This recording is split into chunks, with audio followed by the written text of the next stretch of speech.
रोजचे प्रतिबिंब दिनांक 16 सप्टेंबर. आम्ही एकत्रितपणे उभे राहू किंवा कोसळू.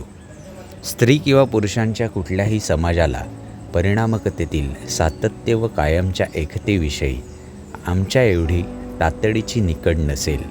पण आम्ही मद्यपींनी एकत्र राहूनच कार्य केले पाहिजे. नाहीतर आमच्यातील बरेच जण एकटे मरतील. अल्कोहोलिक्स ॲनॉनिमस, पान 563 इंग्रजी. ज्याप्रमाणे एच्या 12 पायऱ्या काही कारणास्तव ठराविक क्रमाने लिहिल्या गेल्या, त्याचप्रमाणे 12 रूढीही लिहिल्या गेल्या. पहिली पायरी व पहिली रूढी माझ्यात हळूहळू नम्रता बिंबवण्याचा प्रयत्न करून मला जगण्याची संधी देते. नंतरच्या रूढी व पायऱ्या यांच्या बांधणीचा हा मूळ पाया आहे.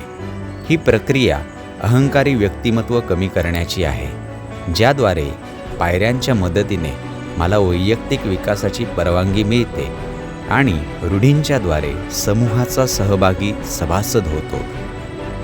पहिल्या व रूढीचा पूर्ण स्वीकार केल्यामुळे मला वैयक्तिक महत्त्वाकांक्षा बाजूला ठेवण्याची परवानगी मिळते. भीती आणि राग यांचे झगडे सार्वजनिक हिताबरोबर असल्यास ते झगडे बाजूला सारून आमच्या परस्पर जीवनासाठी इतरांबरोबर कार्य करणे चालू ठेवावे लागते.